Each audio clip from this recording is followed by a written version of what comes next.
Guys, your next comic works in advertising as a creative director, and she talks shit about comedy. So be careful. Give it up for Ankita Go.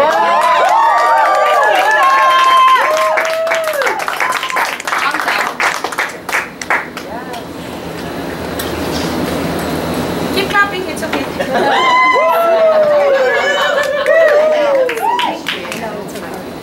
Hello everyone, how are we feeling tonight? Hi Zoom audience, this is not my best angle, but this is what you get today. Sorry. I am Indian. The ones that are stealing your jobs, not the ones that you stole the land from. And I live in Vietnam. You know, the country. Yeah. No, I really appreciate, you know, how you guys have resolved your conflict. I mean, they got a war museum, you got PTSD, life is beautiful. And you see, I have this hair thing going on, right? So it creates a lot of confusion. Vietnamese people in Vietnam think I'm lesbian. Yeah, and Indians think I'm a whore.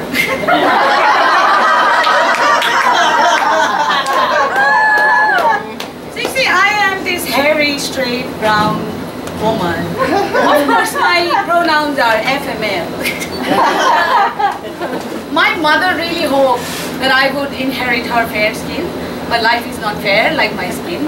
I inherited her thick, dark hair instead, all over my body. I have a lot of facial hair, which I cleverly hide.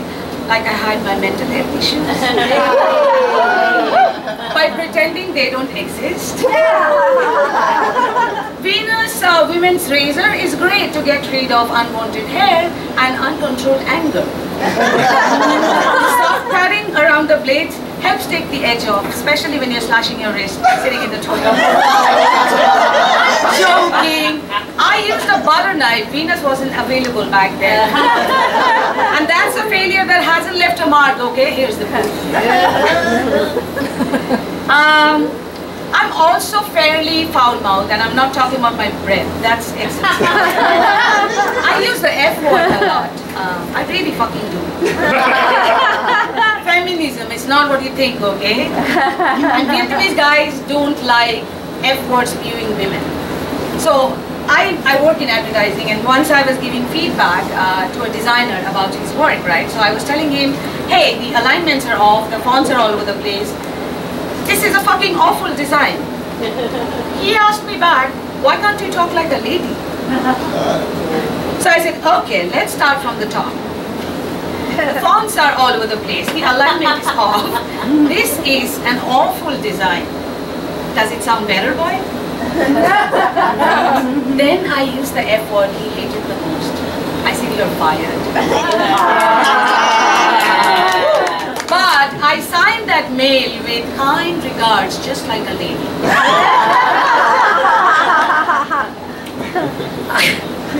I'm also short, as you can see. A friend recently told me that I have what it takes to bring down patriarchy. I was like, sweetie, I need a stool to bring down dishes from my kitchen.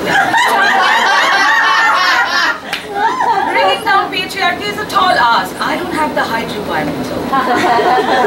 But I can bring dicks down. Yeah, after sleeping with me, quite a few men have complained of erectile dysfunction with their partners. Bringing down patriarchy, one cheating dickhead at a time, that's something I can do. So yeah, the reason behind telling you all my sob story is because this is, in Vietnam, sexually, racially, linguistically, and vaginally speaking, I'm at the bottom of the fuckable female spectrum. Yeah, the guys that I want to fuck, they don't want to fuck me. You might wonder, who are they?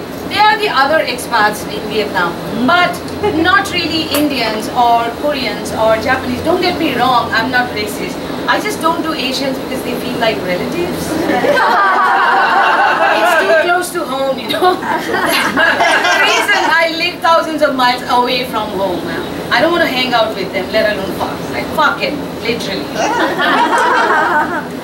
Yeah, so these expats in Vietnam don't like to fuck me, which kind of makes sense, because if you're a foreigner in Vietnam, you would much rather sample the local food every day, right? It's cheaper, fresher, easier to digest, and most importantly, available on the roadside. Indian food, on the other hand, is spicy as fuck. And much like Indian women, Indian food will talk back to you the next morning. I mean, you guys, I bet a lot of you like to have Indian food on your way home from a pub. But I need a guy that wants Indian at breakfast, lunch, dinner, and then breakfast. Yeah. Let's face it, white guys don't have the guts to have an Indian every day. Yeah, Indians do. But the problem is, they like food cooked by their moms. I'll tell you a true story, okay? I messed with this dude, and this is the first text he sends me. Hey, if I come to your place, will you cook for me? Like my mom does? No. He's Indian, you can tell. I told him, dude, we matched on Tinder. I'll do more than what your mom does, I hope. I'll cook you a meal and do your laundry too. He came, he didn't bring his laundry, thank God. He ate. I wish I could say he ate and I came, but never mind. He didn't stick around for long, and before leaving told me his mom's hand jobs are delivered with more panache. Remember my pronouns? FML, FML. Anyone else on Tinder? Wait, what? People are so ashamed these days to admit. It happens to the best of us. Come on, guys. Anyone else on Tinder? Okay, no one else. Am I the only loser in the room? Fine. So I read Tinder bios, okay? Because I read Tinder bios as my user manuals for straight white guys. I'll tell you what they write and what they really mean. They write open-minded. They mean open butt. Yes, that's an exploratory guy who wants butt sex and, you know, discuss threesomes and strap-ons. Never mention condoms. This exploratory minds feel claustrophobic in dating. The next one, here for something casual only, which means he wants to fuck the whole mood. Which is fine, no judgment, but don't expect anything fancy like a dinner date or anything. He might turn up at your place with 4 cans of Coors Light, of which he will drink 2, and the rest 2 he will take home the next morning. He will also tell you how he never goes down on girls until they become his girlfriend, which means he will not go down on you either. The last one that I see is looking for a serious relationship. No FWP, no ONS, no massage, no discussion. Very reassuring. I matched with one of those recently. I'm going to read you how the next conversation went. He asked me, what are you doing tonight? Which translates as I have an erection. I said I'm going out with friends, which translates as I might come, but not with you. He said male friends or female friends, which translates as red flag. I said both. He said don't let the male friends come close to you, which translates as I have a small penis. I said why? He said I'll be jealous, which translates as when I said I have a small penis, I meant it's really small. It's below the national average. I said, but we haven't even met. Which translates as maybe it's better we keep it that way. He said, but we will meet soon. I want to be serious with you. Which translates as he wants his tiny penis to ejaculate inside me. Now, you know, this is where my Indian mom spirit kicked in. And I asked him, dude, what's your job?